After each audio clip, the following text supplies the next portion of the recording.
네, 여러분 어떻게 낮 시간 잘 보내셨고요. 오늘 또 우리 카페에서 또 음료를 하셔서 여러분 또 같이 마시면서 이렇게 교제하는 시간을 잘 가지셨죠?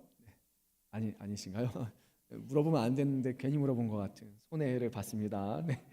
네, 보니까 많이 잘 보내신 것 같아요. 오늘 제 기분상인지 모르겠지만 우리 성도님들이 더 많이 계신 것 같아서 너무 감사드립니다. 혹시 오늘 오후에 다른 분이 오시는 걸로 착각하고 오신 건 아니죠, 그렇죠?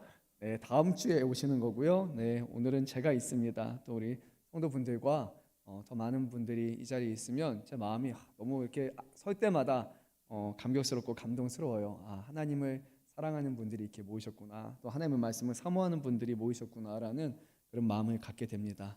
네, 둘러서 말했지만 많은 분들이 나와달라는 그런 말을 제가 또 했습니다. 자, 오늘 우리 함께 나눌 말씀, 너무 명료하지만 참 쉽지 않은 말씀인 것 같아요. 말에 대한 것, 또 가르침에 대한 것, 우리의 혀에 대한 것을 우리가 함께 살펴보는 시간을 갖도록 하겠습니다. 오늘 말씀은 특별히 교회 안에서 먼저는 가르침을 행하는 사람들을 주 대상으로 삼으면서 그 가르침을 행할 때 있어서 우리가 조심해야 할 것을 경고합니다. 가르치는 사람이란 좁은 기준에서 보면 저와 같은 목회자를 가리키겠지만 더 나아가서 교사분들을 가리킬 것이고, 우리 교회에는 또 하나님의 말씀을 또 같이 나누는 데 있어서 그것을 주도적인 역할을 하는 우리 셀 리더분들, 또 조장분들이 있습니다. 근데 그뿐만이 아닙니다. 엄밀하게 잘 살펴보면 모든 성도는 우리는 또 부모로서 주시는 그런 가르침의 역할이 있고, 누군가의 형제로서, 누군가의 친구로서 우리는 살다 보면 늘 누군가를 가르쳐야 되는 그런 상황을 경험하기 때문에, 그래서 우리 모두에게 저는 해당하는 말씀이라고 생각합니다.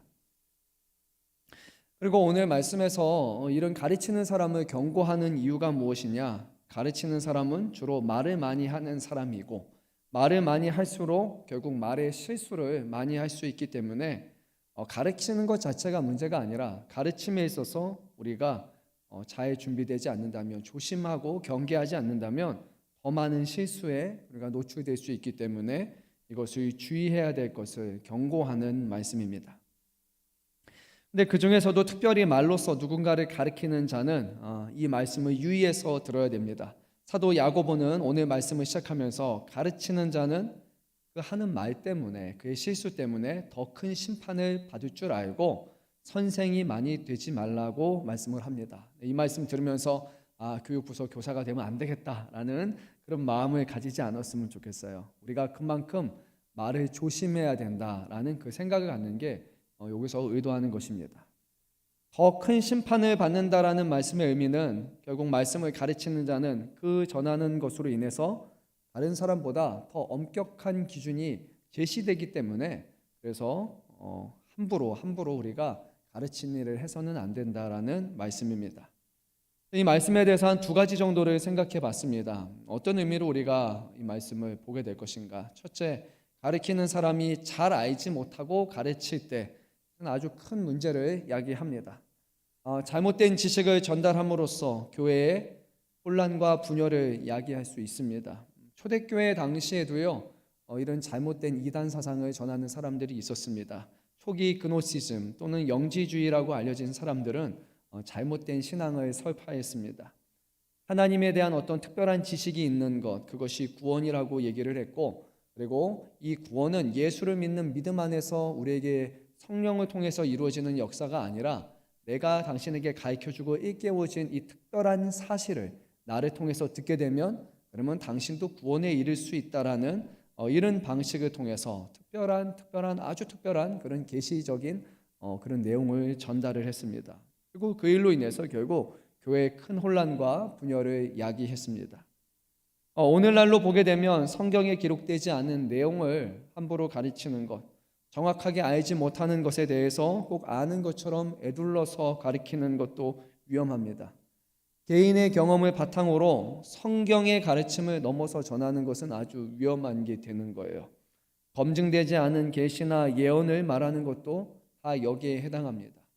하나님의 말씀이 기준이 돼서 그것이 우리의 삶으로 적용되고 삶에서 경험돼야 되는 것을 얘기하는 것은 가능하지만, 하나님의 말씀보다 우리의 삶과 우리의 개인적인 경험이 더 위에 서게 된다면, 그러면 거기에서는 순서가 뒤바뀌기 때문에 아주 위험한 가르침이 될 수 있는 겁니다. 남을 가르치는 사람은 아주 큰 책임을 맡았습니다. 이 진리를 제대로 전할 때는 그 사람의 마음과 심령 가운데 예수 그리스도를 알게 하고, 그 예수 그리스도를 알고 싶어하고, 그 예수 그리스도를 쫓아가고 싶어하고, 예수 그리스도를 구주로 영접하는 놀라운 역사가 일어나지만, 그 복음과 그리스도에 대해서 잘못된 가르침을 전할 때는 그 하나님의 아들, 또 그분을 통해서 주시는 위대한 복음이 아무런 의미가 없는 것처럼, 우리에게 구원의 능력이 없는 것처럼 우리는 이렇게 전할 수도 있다는 거예요. 그래서 우리가 진리를 전하기에 앞서서 과연 진리를 제대로 알고 있는지, 혹이라도 우리의 어떤 편협한 사고나 우리의 잘못된 어떤 말을 통해서 이 진리가 왜곡되고 있지는 않은지 우리 스스로를 가르치는 사람으로 먼저 돌아봐야 합니다. 두 번째로, 누군가를 가르침에 있어서 교사들이 자신을 가르치는 것과 그가 하는 행동이 일치하지 않을 때 아주 큰 문제가 발생합니다. 가르침은 그 삶을 통해서 경험돼야 되고 증명돼야 됩니다. 근데 말은 그럴듯하게, 말은 번지르하게 얘기를 하지만 그 사람의 삶과 인생을 보게 되면 자기가 전하는 가르침하고 전혀 어울리지 않는 삶을 살아가는 거예요. 그렇게 될 때 그 가르침은 실제로는 어떤 권위도 없게 되고 오히려 혼란만 가중시킬 수 있습니다. 우리가 왜 예수님을 위대한 스승이라고 말합니까? 왜 우리가 믿음의 주여 온전케 하시는 예수를 바라봐야 된다고 말합니까? 예수님의 말은 예수님의 삶을 통해서 증명이 되었기 때문이에요. 예수님은 죽으실 것에 대해서 얘기하셨고 실제로 죽음을 감당하셨어요. 예수님은 그 말씀대로 살아가셨고, 그리고 모든 가르침과 모든 삶 속에서는 하나님의 뜻이 그 안에 담겨 있었기 때문에 우리는 예수님이 바로 하나님의 아들이시고, 그가 이 세상에 어느 누구도 할 수 없었던 진정한 의로우신 분이라는 것을 그 삶을 통해서 우리는 알 수 있습니다. 근데 우리가 말로 가르치는 것에 있어서는 즐겨하고 말로 사람들을 계속해서 가르치고 훈계하는 일을 많이 하지만, 근데 우리가 그렇게 살아가지 않는다면, 그러면 우리의 행동을 통해서 우리가 가르친 내용이 가짜라는 것을 우리는 전하는 것이에요. 듣는 사람들 하여금 믿음과 행함에 그런 비롯한 모든 기독교 진리와 신앙을 왜곡시킬 수 있기 때문에 먼저 가르치는 자는 자신의 말 그리고 자신의 행동을 우리는 유의 깊게 살펴야 하는 것입니다. 가르치는 사람은 다른 사람들에게 그리스도를 알게 하는 귀한 일로 쓰임을 받을 수 있지만, 동시에 그가 가르치는 것을 얼마나 잘 지켜 행하는지에 따라서 다른 사람들에게 그것을 부정할 수 있기 때문에, 또 언제든지 쉽게 노출이 되어 있기 때문에 참으로 어려운 자리입니다. 예전에도 일전에도 한번 말씀드렸지만, 저도 신학원 1학년 처음 들어갔을 때 숙제였어요. 읽으라고 한 책이 있어서 제가 그 책을 열심히 읽었습니다. 찰스 스펄전 목사님의 목회자 후보생들에게라는 그 책을 매 수업을 위해서 할당된 분량만큼 읽어야 됐어요.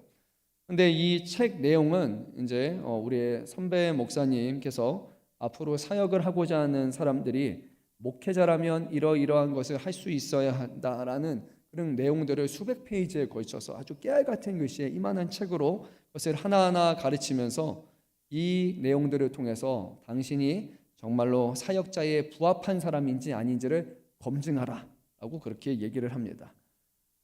매 장을 넘길 때마다 저는 신대원 들어갈 때 그렇게 준비돼서 들어가지 않았기 때문에 이런 생각이 들었어요. 이 길이 아닌가 보다.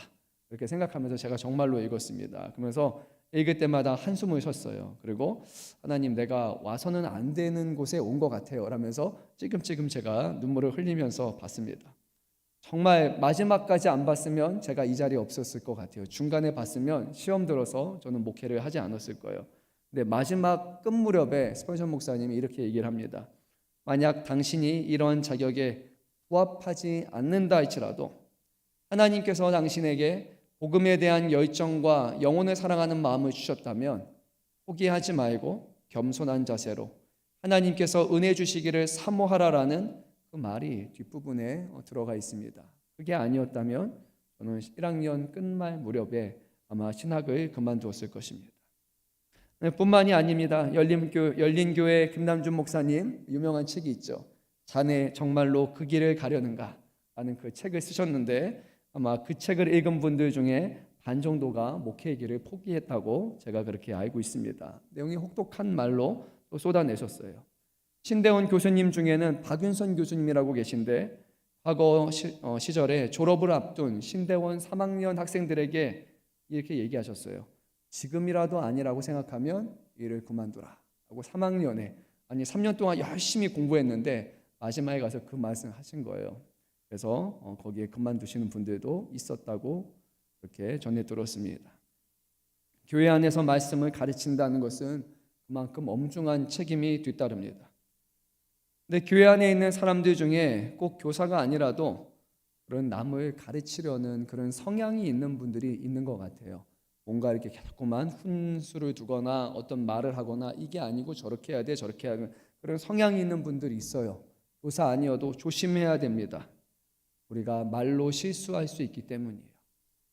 실수를 해서 원해서 한 것이 아니라 말을 하다 보면 거기서 새로운 말들이 계속 나오게 되고 때로는 생각 없는 말, 머리 한켠에 생각 한켠에 그냥 담아두고 있었던 말들이 그냥 말을 만들어내서 말이 나오다 보니까 그 말로 인해서 많은 사람들에게 상처를 줄 수 있습니다. 오늘 2절 말씀을 우리 한번 읽어보면 좋을 것 같은데요. 2절 말씀 한 목소리 있습니다. 우리가 다 실수가 많으니 만일 말에 실수가 없는 자라면 곧 온전한 사람이라 능히 온몸도 굴레를 씌우리라. 맞아요. 사람은 원래 실수를 많이 합니다. 그런데 특별히 말에 실수가 없는 자라면 온전한 사람이라 라는 것은 온전한 사람이 없어요. 그러니까 말에 실수하지 않는 사람은 결국 단 한 사람도 없는 겁니다. 그래서 말을 하지 않거나 아니면 말을 아주 조심히 해서 우리가 함부로 말하지 않도록 그 말을 살펴야 하는 것입니다. 근데 오늘 사도 야고보는 이렇게 말합니다. 내가 아니면 당신이라고 말하지 않고 우리가 라고 말해요. 그 말은 본인 자신도 실수가 많은 사람이라는 것을 인정하는 겁니다. 예루살렘 교회의 지도자였고 의로운 사람이라고 정말 불렸던 사도 야고보조차도 말에 실수가 많은 사람이기 때문에 가르치는 사람은 항상 그 말에 조심해야 됩니다. 나는 잘해요. 나는 문제 없어요. 나는 지금까지 잘해왔어요 라고 말하시는 분들이 가장 조심해야 되는 분들이에요.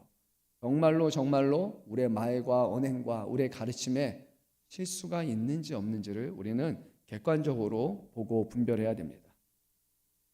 또한 이 말은 우리가 모두가 실수할 수 있는 사람이라는 것을 우리가 염두에 두고 좀 서로를 향해서 좀 넓은 아량으로 받아주고 이해하라는 그런 말도 포함이 되어 있는 것 같아요. 사람이 그렇잖아요. 실수를 합니다. 말도 의도하지 않았는데 그냥 말이 나올 때가 있어요. 그런데 우리가 너무 그 말 한마디 한마디 자체에 그 사람을 담아두고 평가하고 그런다면요, 모든 사람들은 말 안 해야 돼요. 안 그러면 우리가 하는 말에는 분명히 어딘가에 모순점이 있고 누군가에게 상처 주는 말을 우리는 분명히 하기 때문입니다. 그래서 말하는 사람도 조심해야 되지만 듣는 사람도 누구든지 실수할 수 있다라는 그 넓은 아량을 가지고 말을 들어야 하지 결국 서로가 큰 상처를 받지 않게 되는 겁니다. 특별히 하나님의 자녀라면 주님의 섬기는 교회라면 특별히 이 말에 대한 부분을 우리는 조심해야 될 필요가 있습니다. 이어지는 말씀을 보게 되면 3절에서 6절 말씀을 보면 이 말 그리고 이 말을 하게 하는 기관이 바로 혀잖아요. 이 작은 혀가 갖고 있는 아주 큰 영향력에 대해서 우리에게 말씀을 합니다. 크기는 작지만 큰 파급력을 끼치는 세 가지 예시를 말하면서 우리가 항상 이 말에 대해서 조심해야 할 것을 경고합니다. 우리 한번 말씀을 읽어보도록 하겠습니다. 우리 4절, 5절, 6절 말씀 한번 읽어봅니다. 또 배를 보라. 그렇게 크고 광풍에 밀려가는 것들을 지극히 작은 키로서 사공의 뜻대로 운행하나니 이와 같이 혀도 작은 지체로 때 큰 것을 자랑하도다. 보라, 얼마나 작은 불이 얼마나 많은 나무를 태우는가. 혀는 곧 불이요 불의 세계라. 혀는 우리 지체 중에서 온몸을 더럽게 하고 삶의 수레바퀴를 불사르나니 그 사른 것이 지옥불에서 나느니라. 아멘. 읽지는 않았지만 3절 말씀에서는 말의 입에 재갈을 물리는 것을 통해서 우리 혀가 그렇게 큰 영향력을 갖고 있다는 것을 말합니다. 3절은 입, 4절은 우리가 배에서 움직이는 키라는 것, 그리고 5절에서는 작은 불이라는 것을 사용하면서 아주 작은 것이 전체를 제어한다라는 의미에서 우리의 혀와 우리의 입이 아주 작은 입이고 작은 말을 하지만 많은 것을 제어한다라는 것을 지금 비유로 사용하고 있습니다. 이 세 가지 자체는요 중립적이에요. 입과 배에 있는 키와 작은 불 그 자체는 나쁜 것이 아닙니다. 잘 제어한다면 선하게 사용할 수 있고 반면 잘못 사용하면 큰 해를 끼칠 수 있는 그런 세 가지가 되는 거예요. 아무리 빠른 말이라 할지라도 그 말의 입을 제대로 우리가 제어하지 못한다면 말이 달리는 방향을 잘 우리가 제어하면 원하는 방향으로 우리가 갈 수 있을 거예요. 근데 말의 입을 제어하지 못한다면 그 말이 잘못된 방향으로 가거나 움직이지 않거나 아니면 안 좋은 경우에는 그 말에 타고 있는 사람을 튕겨낼 수 있기 때문에 결국 문제가 생길 수 있습니다. 배를 움직이는 키는 아주 강력한 바람이라 할지라도 그 바람을 잘 타가지고 그리고 배가 빠른 속력으로 갈 수 있어요. 올바른 방향을 갈 수 있도록 조정할 수 있어요. 하지만 키를 잘못 조정한다면 그러면 배가 결국에는 멈추거나 심한 경우에는 바람이 잘못 만나서 파손할 수도 있습니다. 아주 작은 불이라 할지라도 그 불이 만약에 풀 사이에 떨어진다면 심각한 불을 일으킬 수 있는 것처럼 이 불은 아주 위험하지만 또 잘 사용한다면 이 불은 아주 좋은 우리 사람들에게 있어서 꼭 필요한 그런 역할을 감당하게 하는 겁니다. 결국 우리에게 있어서 혀는 우리의 인생을 올바르게 그리고 효과적으로 이끌어서 하나님을 기쁘시게 하는 그런 교회를 세우는 일에 우리는 이 혀를 사용할 수 있을 거예요.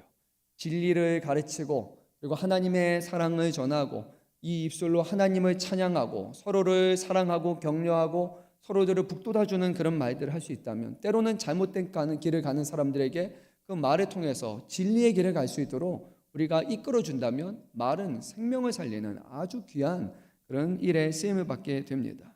특별히 교회 안에서 가르치는 사람들은 이 일에 부르심을 받았고 세움을 받은 사람들입니다. 그래서 우리가 이 가르치는 사람의 사역 그 자리를 쉽게 여겨서는 안 됩니다. 우리 교회에서도 이제 세 모임을 할 때 리더분들이 갖고 있는 어마어마한 영향력이 있어요. 그 말 한마디 그가 이끄는 것을 통해서 거기 있는 세 분들은 그것을 다 고개를 끄덕이면서 어지간하면 받아주게 돼요. 근데 때로는 리더분들이 잘못된 신앙을 전할 수 있어요. 제대로 된 말씀을 제대로 가르치지 않으면 내가 원하는 방향으로 내가 느끼는 방향으로 내가 생각하는 방식으로 그 말씀을 자해적으로 해석해서 말씀의 원래 의도와는 전혀 다른 방향으로도 갈 수 있는 거예요. 그래서 우리 리더분들에게 요구하는 게 한 가지가 있어요. 뭡니까? 수요일이나 항상 리더분들은 모임에 나오라고 얘기합니다. 거기서 한 주에 나눌 내용에 대해서 미리 한번 점검해보고 그리고 그 내용에 대해서 가르침을 받고 그 다음에 그 내용을 중심으로 해서 벗어나지 않도록 우리가 그렇게 해야 되는 거예요. 근데 죄송하지만 제가 누구라고 거론하지는 않겠지만 안 나오시는 리더분들이 있어요. 근데 그걸 볼 때 저는 마음이 조심스러워요. 왜냐하면 정말로 잘할 수 있을까? 그분 한 사람의 문제가 아니라 그 공동체로 하여금 하나님의 말씀을 전달받아야 되는데 그 말씀을 통해서 주시는 은혜를 경험해야 되는데 한 분이 괜찮다라고 하는 일로 인해서 결국 그 공동체가 병들 수도 있다는 거예요. 아주 중요한 역할입니다. 함부로 해서는 안 됩니다. 잘 생각해 보십시오. 제가 오늘 이 자리에 섭니다. 근데 이 말씀을 준비하고 말씀을 허투루 전하지 않기 위해서 저는 원고를 씁니다. 오늘 오전 시간에는 15페이지로 썼어요. 근데 너무 길다 보니까 중간에 끊기도 합니다. 열심히 준비해요. 그리고 또 축약해서 원고를 다 준비를 합니다. 그 준비한 이유는 하나예요. 모르는 내용이 아니라 두서없이 잘못 전하거나 아니면 그 내용을 함부로 전해가지고 막 전해가지고 사람들에게 혼동을 일으키지 않게 하기 위해서 그것을 모으고 모아서 잘 정리를 합니다. 원고를 최대한 많이 반영하려고 하는 것은 제 마음대로 하지 않으려는 거예요. 근데 목회자로 제가 와서 제 마음대로 막 말을 하는 거예요. 그 중에는 아주 마음이 넓으신 분들은 아멘 하면서 그냥 받아들일 수도 있고 누군가는 이 두서없이 마음대로 막 이랬다 저랬다 오가고 막 그런 말을 들으면서 지금 뭐라고 말하는 건지라고 해서 혼동이 되는 분들도 있는 거예요. 우리가 잘 준비되지 않는다면, 잘 이것을 배우지 않는다면 결국에는 내용을 보다가 내가 하고 싶은 말, 그리고 이거는 적당히 하고, 그리고 우리 이거 나누자 이런 얘기하다 이러다가 결국 그 시간이 무의미한 시간으로 갈 수가 있는 겁니다. 그래서 리더분들, 또 우리 청년 리더분들, 이 일에 있어서 아주 중요하게 여겨야 됩니다. 잘 준비하라고 제가 늘 말씀합니다. 그리고 이 내용을 가지고 그냥 전하는 것이 아니라 그 내용을 가지고 여러분들이 다시 묵상하시면서 거기서 또 다른 질문들과 여러분의 개인적인 경험들과 여러분의 생각들을 담아서 정말 거기서 잘 전해야 되는 것, 이것이 우리에게 맡겨진 일이라고 제가 분명히 말씀드립니다. 다시 한번 말씀드려요. 이제 2025년 또다시 우리가 셀을 개중에는 리더가 바뀌신 분들도 있을 것이고 계속 해오신 분들도 있을 거예요. 잘 해오신 분도 있을 것이고 개중에는 중간중간 좀 위태위태하게 하신 분들도 있을 거예요. 어떤 분들은 교회 오래 다녔기 때문에 굳이 이렇게 안 해도 나는 알아서 잘해라고 그렇게 하시는 분들도 있을 거예요. 다시 말씀드려요. 우리는 이 사명을 하나님 앞에서 하는 사람들이에요. 하나님 앞에서 하나님과의 관계 속에서 최대한 열심히 충성된 종으로서 이 사명을 감당하는 겁니다. 하나님 앞에 부끄럽지 않은 사람이 되는 것, 하나님 앞에 그 누구보다 잘했다고 칭찬이 받는 것, 그것이 우리가 해야 되는 사명이에요. 이 말씀 전하는 이 자리를 대충 넘어갈 수도 있어요. 근데 저는 이 자리에 설 때 이런 마음으로 서요. 성도 여러분 앞에 서는 것 이전에 하나님 앞에 선다라는 마음으로 섭니다. 하나님이 이 자리에 임재하시기에 오늘 이 부족한 종을 통해서 전파되는 말씀이 하나님의 뜻에 부합해야 되는 그런 말씀이 되어야 되는 거잖아요. 제가 전했는데 하나님이 그거 아닌데 라고 말씀하시면 저는 하나님 앞에서 죄를 범하고 있는 거예요. 말로써. 그래서 이 자리는 늘 두렵고 떨리는 자리예요. 오늘도 하나님의 말씀을 잘못 가르치면 어떨까? 내 자의적인 해석으로 내가 원하는 방식으로 끌고 가다가 정말로 하나님 앞에 책망받으면 어떨까라는 그런 두렵고 떨리는 그런 무게감을 가지고 섭니다. 단 한 번도 이 앞에 설 때 편안한 마음으로 서는 자리가 없습니다. 늘 마지막 끝나서 내려올 때까지 하나님, 제가 오늘 실수하진 않았을까? 하나님, 더 잘했어야 됐는데, 더 잘 전했어야 됐는데 나의 부족함으로 인해서 하나님의 말씀이 제대로 전파되지 못했을 것 같아서 너무나 죄송스럽기도 하고 두려운 마음으로 서고 내려옵니다. 우리 교회 안에 교사의 직분을 맡은 선생님들도 물론 그 자리가 쉬운 자리가 아니라는 것은 알아요. 하지만 여러분의 자리에 조금 더 책임감을 가지셨으면 좋겠어요. 이미 가지신 분이라면 잘하고 계세요. 하지만 그래도 해를 거듭해 갈 수 있도록 해를 거듭해 감에 따라서 더 책임감을 가지고 더 좋은 교사가 되기 위해서, 더 말씀을 전하고 말씀으로 살아내는 훌륭한 교사가 되기 위해서 여러분 그 책임을 감당해 주셨으면 좋겠어요. 저와 같은 목회자도 당연히 그래야 될 것이고 우리 교회에 있는 모든 가르치는 일을 하는 그 가르침의 모범이 되는 그런 중직이라면 당연히 이 일에 우리는 그 누구보다도 잘 준비된 사람이 되어야 할 것입니다. 뿐만 아니라 우리는 가정에서 부모이기 때문에 자녀들 앞에서도 그런 사람이 되어야 됩니다. 우리의 자녀들은 부모, 아니 어른이 된다는 것이 무엇인지를 우리 부모의 모습을 통해 알아요. 그리고 나중에 자녀가 커서 자녀를 낳으면 그 자녀를 어떻게 교육해야 되는지를 스스로 알겠습니까? 자기가 부모로부터 오랫동안 경험했던 것, 그것이 결국에 자기의 자녀들에게 나오는 거예요. 그래서 모든 부모는 아주 무거운 사명을 맡은 거예요. 단순히 우리 자녀들을 가리키는 것이 아니라 자녀의 자녀의 자녀의 자녀가 계속해서 물려줄 수 있는 신앙의 유산과 가르침을 전해준다는 그런 막중한 책임을 가지고 우리는 바른 가르침을 주기 위해서 준비하고 또 그 일에 최선을 다하는 사명을 감당해야 하는 것입니다. 더 나아가서 세상에 있는 대부분의 사람들은 하나님을 잘 알지 못하고 우리 신앙에 대해서, 교회에 대해서 왜곡된 신앙을 갖고 있어요. 그 사람들에게 우리는 복음이 무엇인지를 전할 수 있어야 돼요. 사도 베드로는 말했어요. 언제든지 사람들이 너에게 너희가 믿는 바가 무엇인지를 물어본다면 너희는 그것을 전할 수 있도록 준비되어 있어야 한다고 말합니다. 예수가 무엇입니까? 복음이 무엇입니까? 예수를 믿고 구원받는다는 것이 무엇입니까? 라는 그런 가장 기초적인 단순한 질문 앞에서도 나는 잘 모르겠어요 라고 말하는 것은 결코 성도의 모습은 아닙니다. 교회 안에서 1년, 2년, 5년, 10년, 20년, 30년이 지났다고 생각해 보십시오. 여러분이 갖고 있는 어떤 학문적인 지식을 10년, 20년, 30년 정도까지 연마하게 되면 그런 사람들은 뭐라고 부릅니까? 장인이라고 부릅니다. 예수를 믿는 사람들은 최소한 신앙에 대해서, 예수 그리스도에 대해서, 복음에 대해서는 세상 사람들이 보기에 장인과 같은 사람이 되어야 되지 않겠습니까? 우리는 평생 이것을 가지고 배워가고 연마하는 사람이라는 것이에요. 우리의 전하는 복음, 우리의 말과 혀로 통해서 과연 어떤 복음이, 어떤 가르침이 세상 가운데 전파되고 있는지 우리는 다시 한번 주시는 말씀을 생각하면서 평소보다 조금 더 두렵고 떨리는 마음으로, 무거운 마음으로 우리가 말씀을 마음속에 받아들이면 좋을 것 같습니다. 자, 우리 7절, 8절 말씀을 이어서 읽도록 하겠습니다. 여러 종류의 짐승과 새와 벌레와 바다의 생물은 다 사람들이 기들일 수 있고 기들여 왔거니와 혀는 능히 기들일 사람이 없나니 쉬지 아니하는 악이요 죽이는 독이 가득한 것이라. 아멘. 네, 오늘 7절과 8절 말씀에서는 우리 힘으로 혀를 제어할 수 없는 문제에 대해서 거론합니다. 7절 말씀에서 여러 종류의 짐승과 새와 벌레와 바다의 생물은 다 사람들이 기들일 수 있고 기들여 왔거니와 하는 그런 말씀을 보면 결국 창세기에서 말씀하는 생육하고 번성하고 또 우리가 다스리라는 그 내용을 떠오르게 됩니다. 우리가 잘 아는 말씀이죠.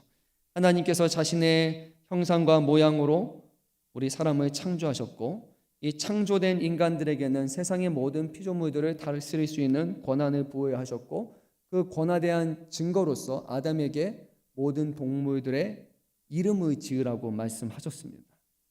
그런데 정작 인간은 우리 자신은 온전히 제어하지 못하고 특별히 우리 자신 중에서도 이 혀를 기르는 것에 항상 실패하고 말았습니다.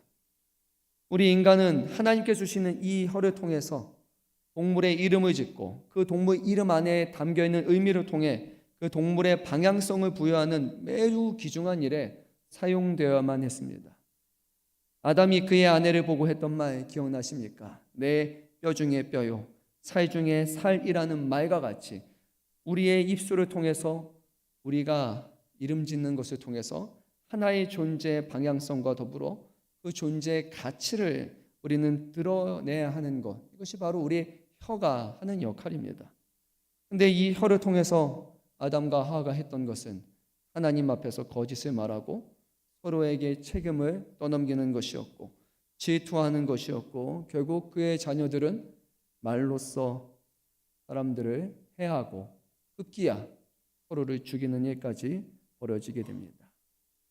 사람을 살려야 되는 것, 생명의 가치를 부여야 되는 그 말과 혀가 결국 부패와 살인의 도구로 변질되고 말았습니다. 사도 야고보는 말합니다. 이 혀는 제어하지 못하면 쉬지 않는 악이라고 말합니다. 죽이는 독이 가득한 것이 바로 이 혀라고 말합니다. 이 부분에 대해서 정말로 저는 긍정할 수밖에 없어요. 사도 야고보는 이 혀를 살아있는 생명체처럼 그렇게 묘사를 해요. 그 안에 어떤 독을 품어내고 다른 사람들을 죽일 수 있는 살아있는 생물처럼 봅니다. 근데 저도 가끔 그래요. 제가 말하다 보면 저도 놀랍니다. 아무 생각도 안 했는데 말을 하고 있어요. 그리고 저도 의도하지 않았는데도 불구하고 제가 그런 말들을 막 만들어내고 있는 제 자신을 보게 되네요. 누군가가 뭐 이런 부분에서 조금 그렇게 하면 안 되죠 라고 말하면 네 하고 맞아요. 그런 부분은 제가 좀 부족하니까 좀 잘하겠습니다. 이렇게 해야 되는 것이 당연한데 그게 아니라 아니요 당신은요? 왜 나한테 그래요?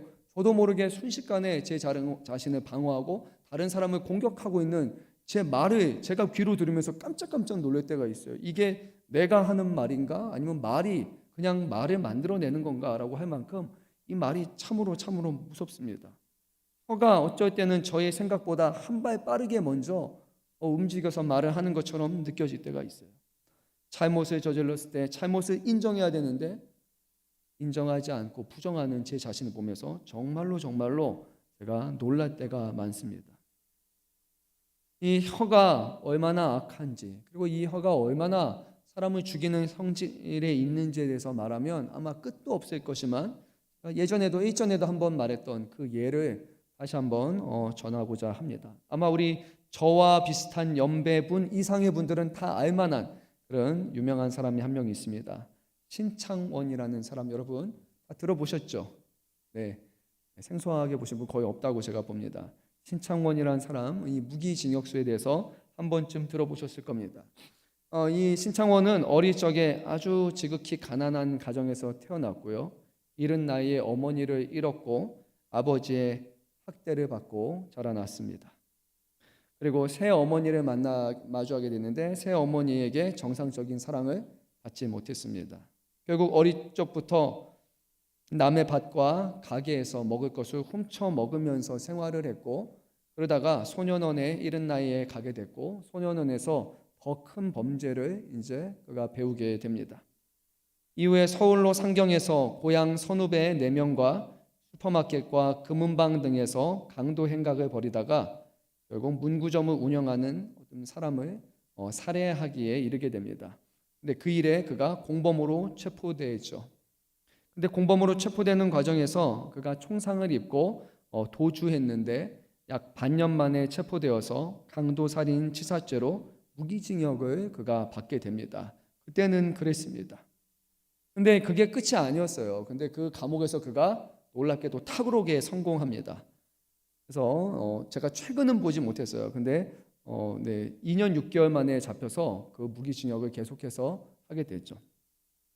어느 날 이제 한 사람이 찾아와서 물어봤어요. 아주 끔찍하고 죄로 여겼고 어떻게 해서 당신이 무기징역을 받게 되느냐, 어떻게 해서 당신이 범죄자가 되게 되었느냐. 이 신창원이 워낙 TV에서도 유명한 사람으로 떠오르다 보니까 사람들이 질문을 했는데 나중에 그의 책을 통해서 이렇게 말합니다.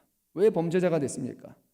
여러 가지 이유가 있겠지만 가장 결정적인 것은 초등학교 5학년 때 선생님에게 들었던 한마디가 있다는 거예요. 양해해 주세요. 제가 그 신창원의 말이니까 그대로 제가 읽겠습니다.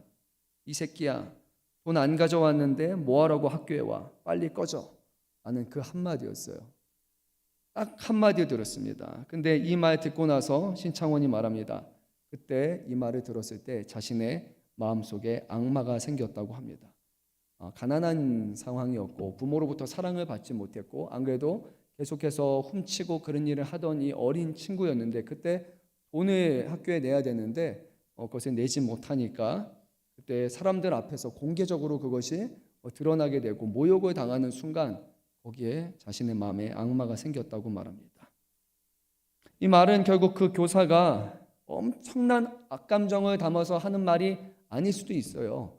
예전에 그런 말 하잖아요. 무슨 뭐뭐뭐뭐뭐뭐뭐 이렇게 하는 욕설과 같은 말들이 그냥 한국의 욕은 좀 그렇잖아요. 욕쟁이 할머니 같이 뭐 애정을 담아서 하기도 하고 정말로 막 아주 미워서 하는 말이 아니라 아이 뭐 이놈의 새끼 뭐 저놈의 새끼라고 하는 그런 말일 수도 있겠지만 그 어린 아이의 마음속에는 이게 너무나 크게 왔던 거예요. 그 한마디가 그의 마음속에 악마가 이 안에서 탄생할 만큼 그 정도의 그에게는 충격이 됐던 거예요. 그냥 한번 혼내는 것으로 생각하고 이 말을 했지만 이 어린아이의 인생에는 결국 씻을 수 없는 상처를 주고 맙니다. 그래서 그의 책에서 결국 이런 말을 남겼어요. 지금 나를 잡으려고 군대까지 동원하고 엄청난 돈을 씁니다. 근데 나 같은 사람, 이런 범죄자가 태어나지 않는 방법이 있어요. 가장 손쉬운 방법은 뭐냐면 내가 초등학교 때 선생님이 나한테 그런 말을 한 게 아니라 그래도 넌 착한 놈이야 하고 머리 한번 쓸어줬으면 그러면 나 같은 사람이 생기지 않았을 거고 여기까지 오지 않았을 겁니다. 라는 그런 말을 남겼습니다. 한마디의 말로 누군가의 마음속에 악마가 생길 만큼 그런 상처를 줄 수도 있지만 한마디 지나가는 그 말을 통해서 그 사람의 마음속에 다른 것이 천사가 생기는 일들이 이루어질 수도 있는 겁니다. 사랑하는 성도 여러분, 그리고 오늘 저도 여기서 자유롭지 않습니다. 우리의 말과 우리의 언행은 어떠합니까? 우리는 사람을 세우는 말, 사람을 살리는 말, 사람을 북돋아 주는 말, 그 사람이 잘 되기를 바라는 그런 말을 자주 하고 있습니까? 아니면 누군가의 뭔가의 흠결을 찾거나 누군가에게 상처를 주거나 누군가를 비판하거나 누군가의 허물을 찾아내거나 자꾸만 누군가를 헐뜯으면서 내 자신이 더 대단하고 뛰어난 사람인 것처럼 이렇게 보이는 잘못된 언어를 사용하고 있지는 않습니까? 한마디의 말이 사람의 인생을 바꿀 수 있는 겁니다. 하나님이 우리에게 주시는 이 혀는요, 그 역할은 하나님을 찬송할 때 비로소 그 역할을 온전히 다하는 것입니다. 하나님은 그것을 위해서 입술을 주셨어요. 우리의 삶을 통해 살아계신 하나님과 그분의 사랑과 그분의 위대하심과 그분의 뜻을 전하는 사람으로서 우리에게 이 혀를 주신 것이지, 서로를 비판하고 서로를 무너뜨리고 상처 주기 위해서 주신 입술이 결코 아니라는 겁니다. 우리 한번 9절 10절 말씀을 읽도록 하겠습니다. 이것으로 우리가 주 아버지를 찬송하고 또 이것으로 하나님의 형상대로 지음받은 사람을 저주하나니 한 입에서 찬송과 저주가 나오는도다. 내 형제들아, 이것이 마땅하지 아니하니라. 아멘. 한 입으로는 하나님을 찬송합니다. 교회에 와서 찬송가를 부릅니다. 하나님의 위대하심, 그분의 위대하신 사랑 놀랍습니다. 우리는 찬양합니다. 근데 동일한 입으로서 다른 사람들을 상처 주는 말을 하고 다른 사람들을 저주하는 말을 합니다. 과연 이것이 가당키나 한 것입니까? 동일한 입으로 하나님을 찬송하고 동일한 입으로 하나님의 형상인 사람을 저주한다면 과연 우리가 하는 이 찬양의 고백이 하나님을 향한 진정성에 있는 찬양이라고 우리가 말할 수 있겠습니까? 우리는 찬송은 부르지만 정말로 하나님을 찬송하고 있습니까? 찬송가를 따라 부르는 것이 찬송을 하는 것이 아니에요. 정말로 하나님께서 받으실 만한 그런 찬양을 우리의 마음을 담아서 우리의 입술을 통해 우리의 삶을 통해서 그것을 우리가 올려드리고 있습니까? 사도 바울은 고린도후서 4장 4절과 골로새 1장 15절에서 우리가 잃어버린 하나님의 형상을 다시 회복하신 이가 바로 예수 그리스도시라고 말씀을 합니다. 즉 우리가 하나님을 찬송한다라는 것은 결국 그리스도를 닮는 것이다 라고 성경은 그렇게 우리에게 말씀합니다. 이 혀가 하나님을 찬송하고 하나님의 형상을 저주하는 그 이중성에서 벗어나기 위해서는 결국 우리가 날마다 예수 그리스도를 붙잡고 날마다 예수 그리스도를 통해 가르침을 받고 날마다 예수 그리스도를 닮아가는 그런 삶을 살 때만 가능한 거예요. 잃어버린 형상을 회복하신 이가 바로 우리 주님 한 분밖에 없으시기 때문입니다.